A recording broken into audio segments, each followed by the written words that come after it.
I will use Intimidating Shout to kind of scatter them so we don't have to fight a whole bunch of them at once. When my shout's done, alright, chums up. Ready, guys? Let's do this. Leyroy Dragons! Oh my god, he just ran in.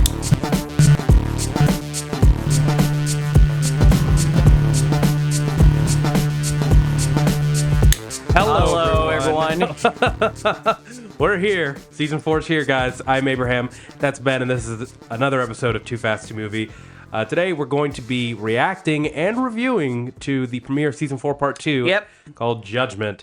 Ben, That's a great title start. I can't wait to see what kind of crazy war crimes we're about to witness.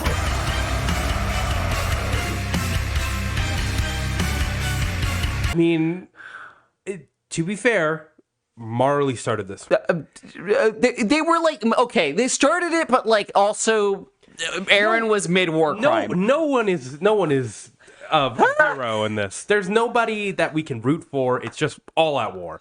I mean, I don't know. I'm rooting for Armin and everyone locked in the basement. That's it. That's it. Though those are the only people, and like Levi's probably dead, but we don't know. We don't know. We might get some confirmation. Yep. I really don't have anything more to say. Nope. Because we actually did do a review of Season 3 and also some things about Season 4 like that we were worried about. If you want to check out that video, you can check it out right over here in the top right-hand corner. Yeah, that way. And then you can see what our qualms would have been for this upcoming season, what we wanted to see. But I'm just excited. So let's just go ahead and jump into it. I'm just, I should probably put my headphones on. Yeah, probably. Plugged into anything. All right. Haha! Well, let's go ahead and watch this episode. And nice and... Oh, God. Oh, yeah. no. Yep. He's back. He's back. No. Man, that was really wild Thursday. Bro, I don't even know who I was last night. What?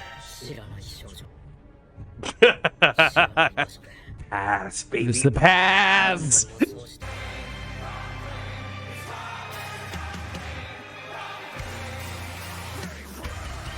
Oh, God. Oh, God. Season 4, Part 1. Yeah, we're not going to really show anybody anything. Part 2, let's just show them everything. Oh, God, they really just... What? What are they? What? It's a spoiler. I'm not going to reveal it. Okay. It's one of the few manga things I've had spoiled for me, internet. Oh, shit, here we go. Yeah, this is not going to be that easy. For who? For Eren? All of them.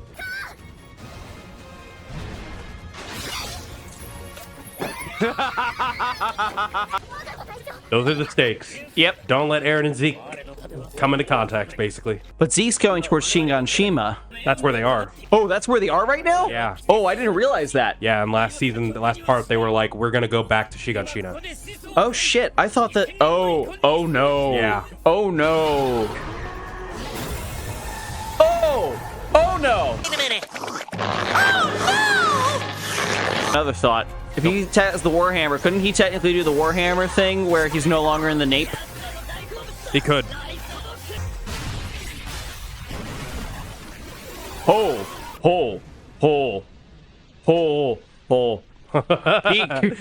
Yeah. Where was that? Oh my God. Honestly? Good. No, none of this is good. This is the gamble. Yep. Pretty much. Yep. Is how much faith can we actually put in Eren right now? Oh no. I feel like it's gonna end soon. Yeah, there we go. Damn it. There we go. Well, that was fucking amazing. That was really good. You all right there? No. Okay, good. Well, we're gonna take 5-10 years and just decompress, and then we'll get back to you guys and we'll do our little post-show discussion. Yeah. We'll see you then.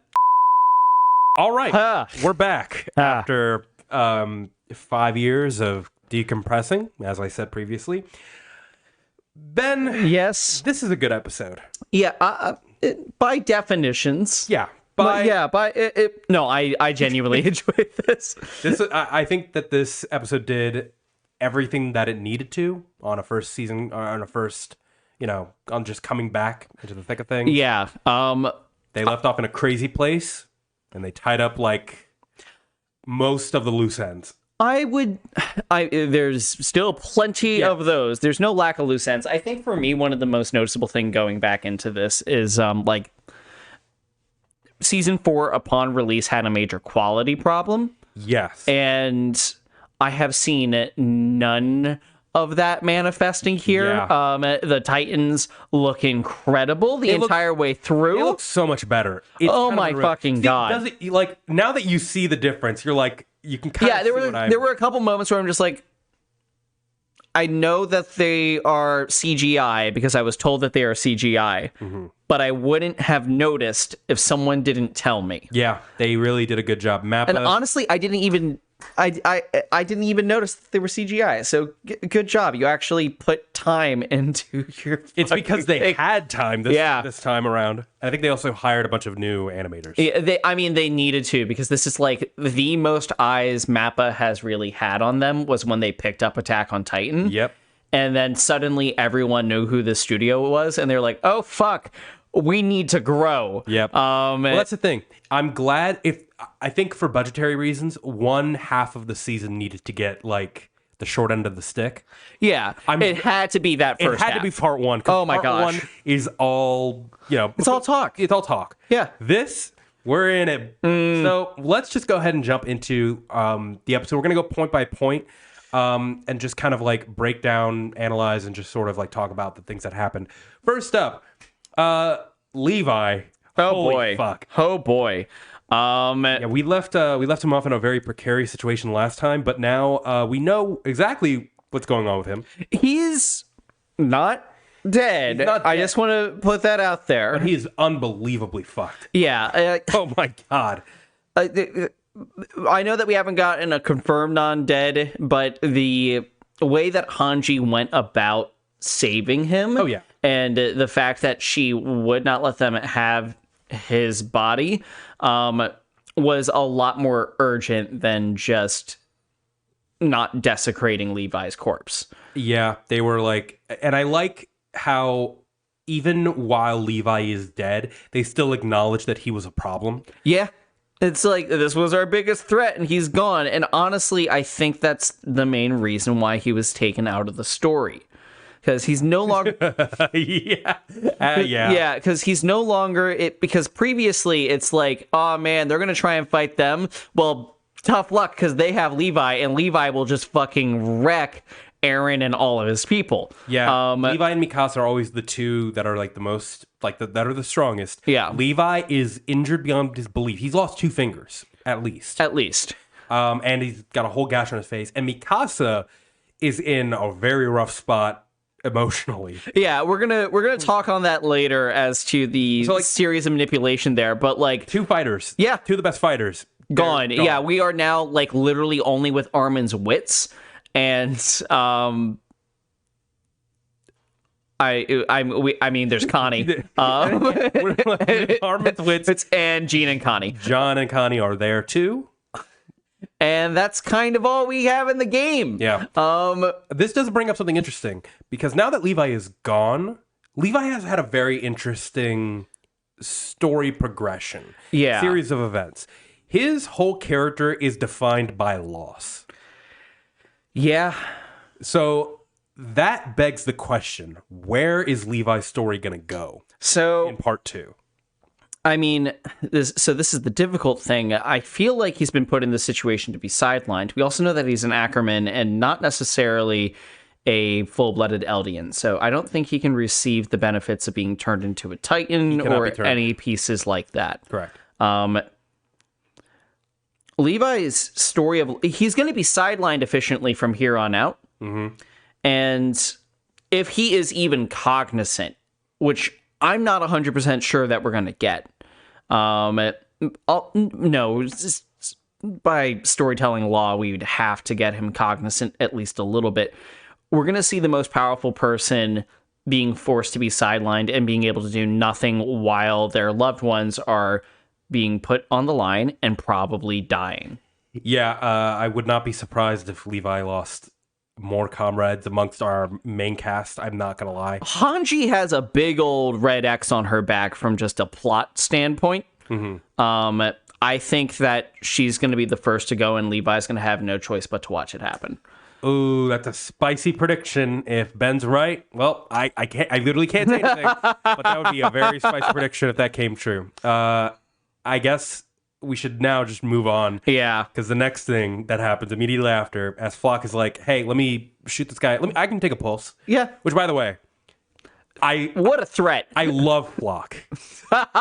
Like, I don't like him as he's a horrible person. Yes. But as a villain, oh, man. Who would have ever thought that when Erwin Smith was doing the death charge, this one little bitchy kid was going to be the biggest goddamn problem for, like, the next 4 years? Yeah, so after he does that, the clouds part.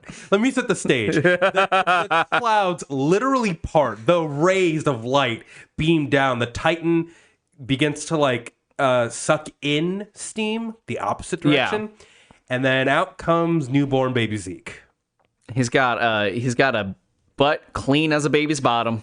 Yeah, and he also probably a massive dong that all of the that all of the scouts just saw. He falls out like how Neo does in the Matrix. You know what I mean? Like out of like the pod, just like fleshy and like goopy. I guarantee you that is what the inspiration for that animation was. Yeah, and the look on his face, he looks like he just saw some shit. I mean, he kind of just saw God. Maybe, yeah. What do you make of that whole explanation where he was like, I got built up by a woman in the sands? Yeah. I mean, we've talked about this on the channel beforehand. That is most likely the founding Titan Ymir. But and just to that's such weird. The founder, yeah, because it's such weird language to have the founding Titan, but also Ymir was never technically the founding Titan. She was all 9 Titans in one, and the first. So weird language things and terminology there, but based off of all the imagery that we've seen of her in the past and legends, and pretty much just the only person that makes sense as far as a random little girl that is living in the paths. Yeah. It's the only thing that really checks out. Pretty much. And that, along with Zeke's royal bloodline, really feeds into that. Yeah, I'm wondering if the royal blood helped. I guarantee you it's the main reason why he got rebuilt. Yeah. It's that being said, there's probably been part of me, and this is going to go into if you're okay with having a larger conversation about the show in this moment. Sure. I've had this like theory in the back of my head based off of how Titan memories work in inheriting, and we already see evidence that this is something that's going to be talked about based off of the opening with specifically Armin and Bertold, with Bertold in sort of Titan form crying, the tears falling on Armin, and then cutting to the Colossal Titan. Right. And then also the fact that we know we're going to be getting more Ymir because of the opening as well. Yeah. In the past, founding Titans have been put in really spicy spots, to say the least. None of them have ever, to our knowledge, none of them have ever seen this kind of divine intervention to keep them alive. And we know that he personally did not know what happened. He didn't order that other Titan to go pick him up, slice open its belly, and then be essentially like a feeding tube for him. Yeah. He had no input on that at all. He thought he was going to die. Part of me wonders if this was actually the will of Ymir. That he's alive. And this kind of goes into another feeling that I've had based off of, again, how Titan memories work. That Eren might actually be being influenced, not necessarily by the royal family or King Fritz or any of that, but potentially by the founding Titan Ymir. Okay. So I've been, again, this is just a wild fucking theory. There's no hard evidence behind this. But the fact is that we know that Titan memories get passed down extensively through each generation, no matter how slowly or quickly. Right. Eren's had 4 years. He's had enough time to deal with this. And we don't know what that burning point was that got him to go out into the world alone and decide to go down this path. Correct. If it were something like awakening a memory or a connection to the paths, it would explain that. It would explain Something from the founder. something from the founding titan instead of something that he'd seen outside. Because I think we've kind of ruled out an outside force forcing him this way or changing his mind about the world, because the closest thing to that would have been Zeke. Yeah. So when we eventually do get the story on whatever changed Eren's mind, I guarantee you it's going to be related to the paths. Or at least I am willing to bet a significant portion of my pride on that guarantee. Well, join us later for my humiliation, potentially. I cannot comment, but that would be very spicy. Let's move on, because this theme song, real quick, spoiler alert, because there's literally no way that we can talk about the theme song without like going into what we know about the show. And also, if you've seen the theme song, you've likely been spoiled as well. So I don't think that they're as hard spoilers the facts. Okay. If you haven't seen the theme, if you've seen the episode, which you should have seen before, you would have seen the theme song. Yeah. Rumbling's going to happen. Yeah. Like it or in some form. In some form. Yeah. Like because I know the euthanization plan is also dependent on the rumbling, but it's dependent on a small scale version. Yes. Which is still a lot of Titans.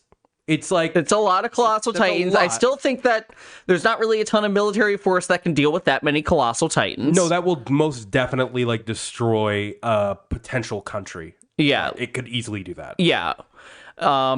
It's bad news bears, but we know it's coming. And this is a commonplace thing in anime. Anyway, you get light spoilers. And I think that if you didn't think that the rumbling was going to happen in some fashion, that would be a little bit foolish. Well, to be fair, they have like talked about it. They've basically like hammered it home in season 4, part 1 alone. Yeah. Like they have not mentioned it in. Actually, how many times did they mention it in part 1 even? Like 3-4 times? They mentioned it a lot in part 1. I don't think that's a lot. No. It comes up a lot in conversation as the only method of potentially a world-ending situation. It's what is established to be the trump card of Paradise and the reason why everyone fears them. Willie Tybur even gives a puppeteered example of this to demonstrate how serious the situation is to the rest of the world. Yeah.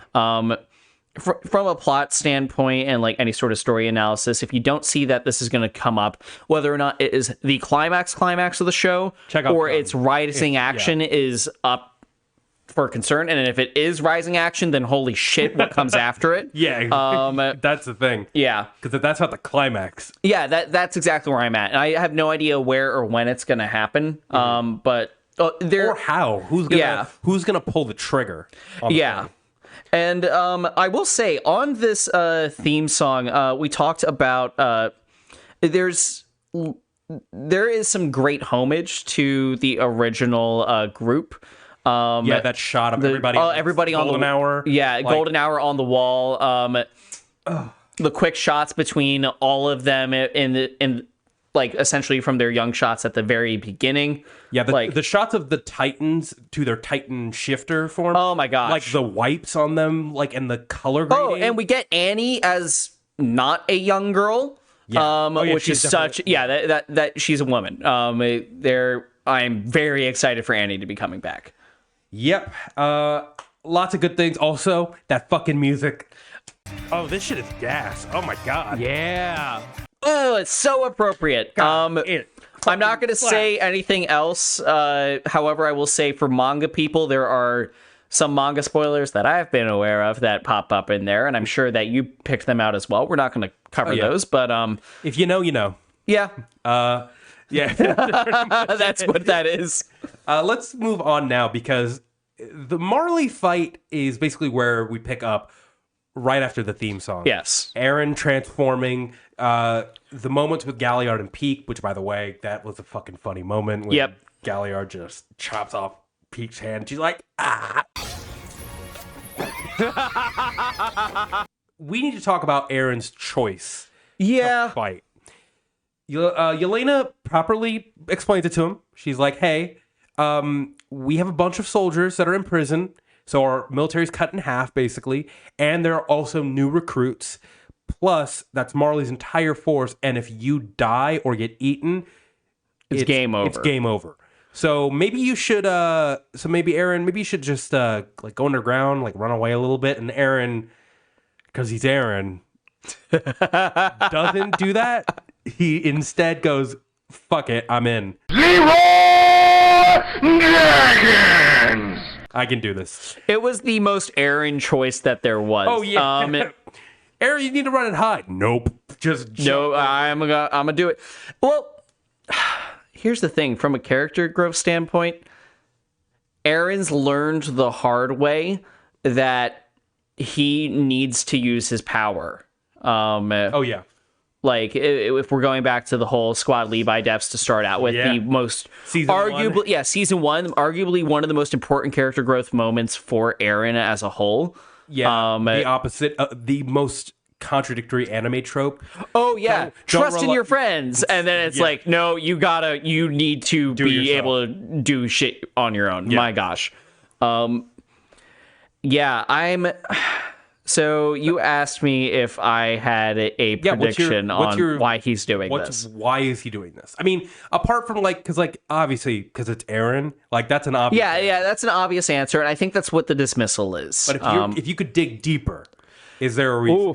I could think of a couple. However, there are some counter arguments for them. Okay.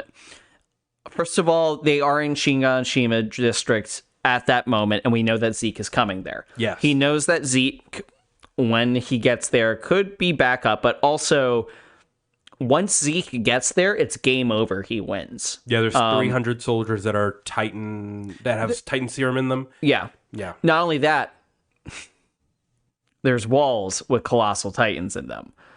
Oh, yeah, and if they touch, he gets full control to use everything. Yeah. And that's very clear that's very clearly spelled out to us as the stakes of the battle via Gabby. Via Gabby. Mm-hmm.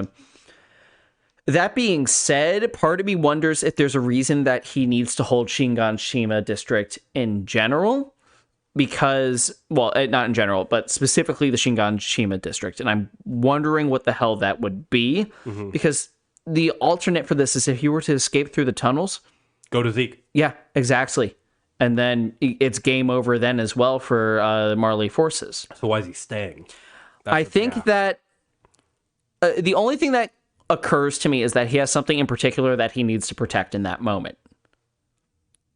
I just don't know what the fuck that could be. Okay. Yeah.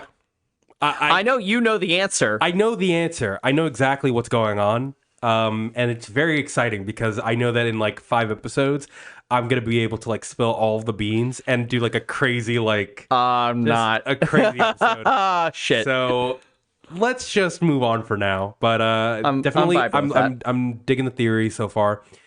We should also talk about one small moment that happened, which kind of informs a larger conversation about the entire Marley and Eldian conflict.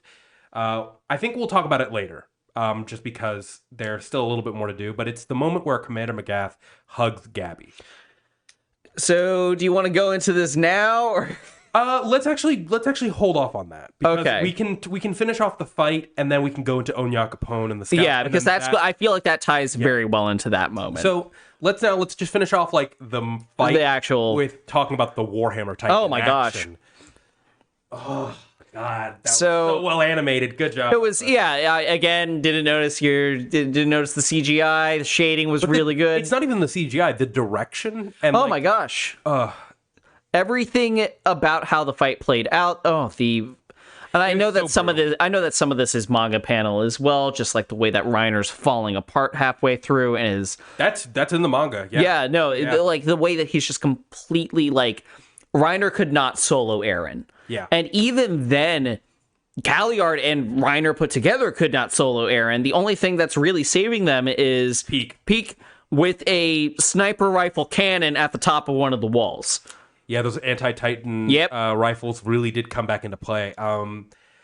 Yeah, it's kind of crazy how Eren is able, because I did write down in our show notes, I was like, yeah, and then like he's like easily overpowered, and I went, wait. No, he's not. He wasn't. They're throwing every single military thing they have at him. He took down 2 of the Titan, like, because Galliard and Reiner are stuck. Yeah, they're impaled on that. Like, they had to, like... No, if he didn't get shot in the face, he could have finished them off. Yeah, probably. Like, it was a... It's very close. Big, yeah, it's a big fucking deal how much he's able to tank this. And, like, again, there is so much going on because we don't really know what goes on with the Attack Titan. The power? Yeah, as far as that power is concerned. It's, as far as we know, he's just like the female Titan. Just does stuff. Yeah, he's just a Titan. Yeah. And he's kind of good at punching, but like not as good as the female Titan. Mm-hmm. But having the combination of the use of the Warhammer and everything there, it's remarkable how, first of all, well animated, but also how fast Eren is able to think on his feet. Kind of to a frightening level. Because Eren's not usually this good at fighting, and of course, now that he's good at fighting, he's not really the protagonist. Yeah, because he shoots the spikes from his spine, which come to Galliard, and then he grows spikes from the floor, and then Reiner like takes it, uses it as like a spear. And then, like, he's also got, like, the bracers on his forearm. Like, yeah. I just want to say there would be something very metal about Eren making 2 essentially anti-Titan swords out of the fucking fucking Harding. He hypothetically could. It does use a lot of energy. Yeah, that's the big thing. And well, there is another interesting thing that I would just want to note from a previous from earlier in season 4, when we first see Eren transform in Marley.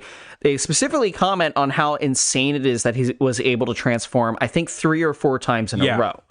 And the Warhammer Titan was only able to transform once, and then after he disconnected the USB cord, the Warhammer Titan transformed again, but it was just like an exoskeleton of it. Yeah. So the Warhammer Titan is not for long combat. But that being said, Eren's not using the Warhammer Titan at all times. He's picking and choosing. And I think, although they're like, he is burning out, he's going to be a goddamn threat. He did make he made like 4 or 5 spikes. I feel like that's comparable to what the Warhammer It's comparable to what, actually, no, I think it's technically speaking more than what we saw the previous Warhammer do. Regardless, I'm just saying like that, like this is like an appropriate level where you're like, okay, you're kind of tapped out. Yeah. I'm very curious as to seeing where this next episode is going to go, especially leaving off at that scream of his at the end of the fight. Yeah. Because unfortunately for us, every time we've seen a Titan scream previously with that kind of focus on it, it's always led to something really fucking bad. It's never just a cry from pain. It's always a signal. And look, next episode, like Zeke was done in the early part of this episode. He could be right there at the beginning of the episode, or like like right before the mid card. I could totally see that happening. Regardless, let's cap off this review of the episode by just talking about Onyankopon and the Scouts. Yes, larger conversation. Yep. So Onyankopon is like, gets the keys from Yelena and goes to free the Scouts. Yep. And notably, they're all kind of upset. Yes, mostly Connie. I feel for Connie so bad on this. Dude, Connie's speech, I didn't... Connie's one of those characters where you're like, I like Connie, but like, is he my favorite? No. Yeah. But like, in this moment, I'm like, damn, dude, you got your mom, you got your whole town devastated. Your mom's a Titan. You're all your friends that you thought were your friends are just turning on you one by one. And I guess now we're at a crossroads. It's with everyone, specifically the people in the basement, in the prison. I mean. This is a very tough moment. One of the things that, well, there is a bit of illumination to it. The fact that the scouts did not know the whole plan. Excuse me, not the scouts. The volunteers. Symbolically speaking, actually, I think is thematically potentially a really good through line for this story to work its way through. Because this wasn't very clear in season 4 until I rewatched it. They're not Eldians. The volunteers, no. No. They're just other nations that want to see that. And that includes Yelena. Yeah, Yelena's not an Eldian. Yeah. So you can see that, like, with Yelena, she has some motivation that's essentially... It's eugenics, just breeding out the Eldians by making them not able to breed anymore. That being, you didn't like that. You didn't like. I didn't like the word breed. Yeah, I'm sorry. Are you not feeling very submissive and breedable today, Abraham? Let's move on. Dear God. Sorry. I'm so sorry for that, everyone watching. I lost my train of thought. No, the fact that Yelena follows that line. She follows Zeke. And with her, it has a lot more to do with... it's really the loyalty to Zeke. It's the loyalty to Zeke and just finding him as a demigod and also viewing Eren the same way. Yeah. However, for the rest of the volunteers, there is an actual humanitarian effort that's being made. Yeah, Onyankopon clearly is like, what the fuck? No, we like he says, I believe the children of the future. Like he gets down on his knees and be like, no, I want to build this place up. I never wanted to. Yeah, just like I want to beat Marley together, which admittedly is still problematic given the situation. No, it's not. I will fight you for this. This is not. Given what we know. Given what we know? No, here's the thing. I'm not 100% sure that because for them, as long as beating Marley does not mean part 2 of what we saw in, excuse me, part 1, is not what we saw it happening in Marley by Paradise's hands ever again. Sure. But that was still an effort that they made. That's still the way that they went about doing that, and I still cannot inherently forgive them for that kind of action. But I'm saying, to choose, you're still doing what you're doing the opposite of what the show's telling you not to do, which is choosing a side. That is that is a good point. Every side in this whole thing, because here's the thing. I'm giving into the fascist propaganda. Exactly. You're doing what the show's like, no, that's bad. Because, like, look, Eren objectively and the scouts have done awful things, but so has Marley. Yeah, like, you know what? That is a very good point. Like, we've had 3 seasons of them doing awful things. Like they chopped off. Like remember when they chopped off Grisha's fingers and then for hundreds of years sent Titans over the walls to kill him? Yeah. Okay. Like very good point. Very good point. This is specifically being done by Marley at that point. And what I love about the show is that it intentionally muddies the waters to make you feel like Marley could be more. Well, okay. So here's my justification for the Marley situation right now. I would have never said that if it weren't for the fact that the entire upper brass was taken out due to Willie Tyber's plan, and that Magath is now effectively the military leader. Right. This is something that never would have come out of my mouth before then. I do want to make that very clear, is that with Magath and the sort of restructuring of the Marley military, it is inherently a different power structure than what we saw at the beginning of season 4. Yeah. So there is a major piece here where, currently speaking, I am not 100% sure that, because we were talking about this earlier, and it's just like, oh, we don't want to root for the Marleyans in this battle. But I have no reason to believe at this moment, based off of what we know in the show, that the Marleyans want to exterminate the people of Paradise. I totally 100% believe that. Not Magath, maybe not Magath. Because honestly, I think that, and we can call back to this moment. Yeah. The moment where Magath hugged Gabby, I think is reflective not of Marley, but of Magath. So here's my thing, though. The fact that the volunteers even exist, and they're supposed to be from other nations, which are supposed to supposedly hate the Eldians even more than Marleyans. Yeah. and they were all rounded up by Marley, because Marley is also a horrible nation that took over the power vacuum that was left by Paradise. Yeah. Well, I should say the Kingdom of Eldia.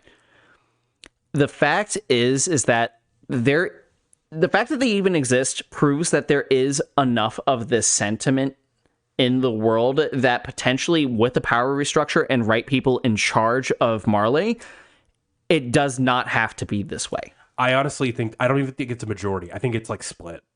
Here's the thing. It might be split, but the fact is that based off of who's in charge at that moment, if cards are played correctly, because I'm not rooting necessarily... Okay, I should rephrase this. I'm not rooting for Marley. I'm rooting for Magath. Okay. I should rephrase that. I agree. Because, look, I think that Marley as like, because like if you were a citizen of Marley, and remember we saw this in season 4 with Zeke's flashback. Yeah, they're awful. There are people that are like that see Eldians and will never give in to the change. No, I agree with that. But at the same time, and I think that the show does this wonderfully, is that again, it does it enough where it shows you both sides. There are good people all over, and there are horrible people all over, just like in real life. So this is all kind of like hypothetical because the war's happening now. Yeah. Like it's kind of too late. That's one of the... That's the tragedy of the whole thing, is that everyone in this fight is in the fight for the... wrong reasons. No, for the right reasons. I absolutely think that Eren is... The only person that's questionable is Eren. The people that aren't in it for the right reasons, Yelena and what's it called? Yelena and Zeke specifically. But the scouts that are fighting, I feel for them that are dying because they think that Marley is invading them after 100 years of conflict, and they're like, we just need to defend our home. That is a very good point. Everyone is in it for the right reasons. I must be too close to the situation, man. That's the thing. You're too close. You have to. Because you have to remove. You have. Yeah. Because I can't look at this show. You've also had the benefit of reading the manga and having way more time to benefit this. For me, this is all very raw emotion. That's fair. And again, I think that the show intends for you to take a side. In some way or another. Like this is. I think this is very masterfully done, actually, by Isayama. He intentionally, like, plays at your strings on certain events so that at some times you're like, man, the Eldians, like, they fucking suck. But then on the other hand, you're like, man, those Marleyans, damn, they fucking suck. Like, it flip-flops so hard all the time that you're like... I will say, one of the hardest things about this is that because season 4 itself was such a hard reshape of the world and how we saw things, it's tough to think about seasons. It's tough to think about the previous seasons and what they did to the people of Paradise, because it feels so far removed. It does. And I think that if, like, honestly, even if we had the Marley reveal just a little bit earlier, I know that would fuck up the structure. It would help with this sort of sympathy issue. Yeah. It would, well, for me in particular, because Marley is still very, very fresh, and we've spent no time with the previous people that were in charge of Marley. We only spent time with Magath, saw the other people that were in charge of Marley as these racist, horrible people, and then they get killed because of Willie Tybur. Yep.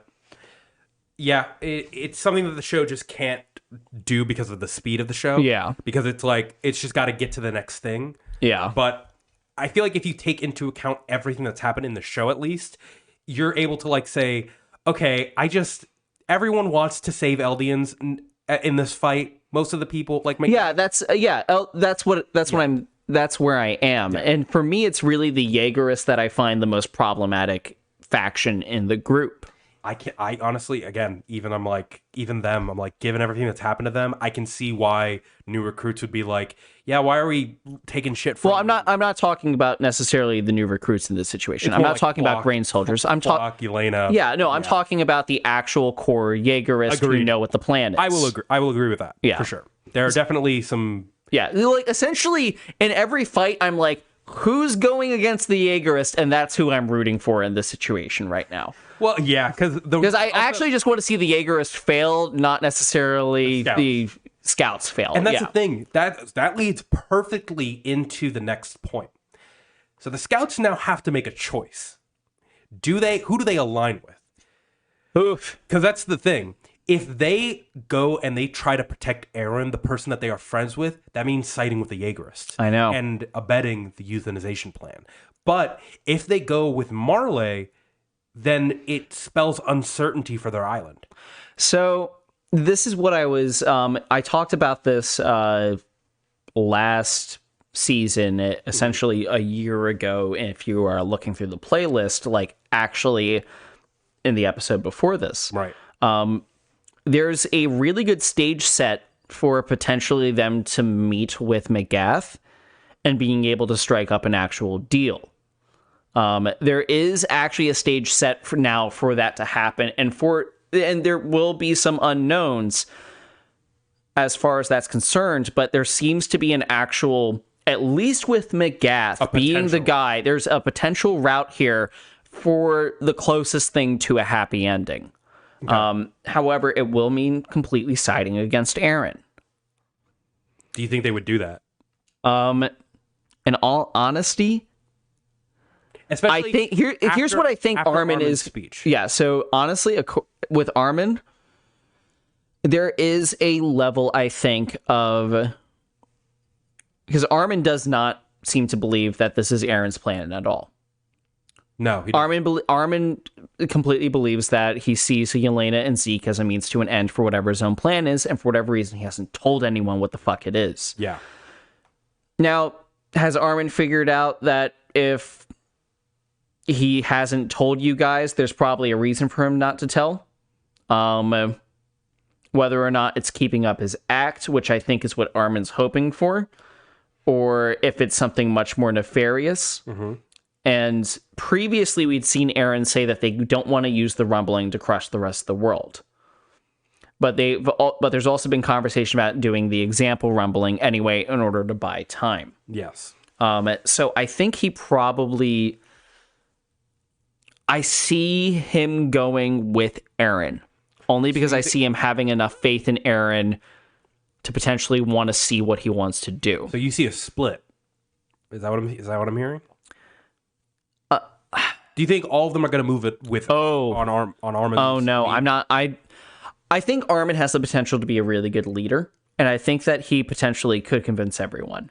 But then there's also cards like Jean. Yeah, John and Connie. And Connie pretty much put exactly where he is. Yeah, in this whole fight.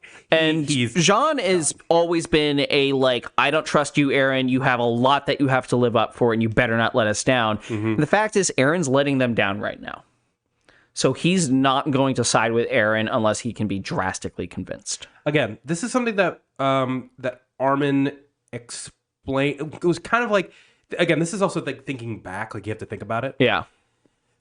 Eren was against Zeke's plan from the start, right? Yes. For 4 years while they were building the railroads and training and everything like that, and trying to, with the Azumabitos, trying to gain, and parlay with them, nothing eventually worked out. Yeah. The relations between Eldia or Paradise and the rest of the world never really got off the ground.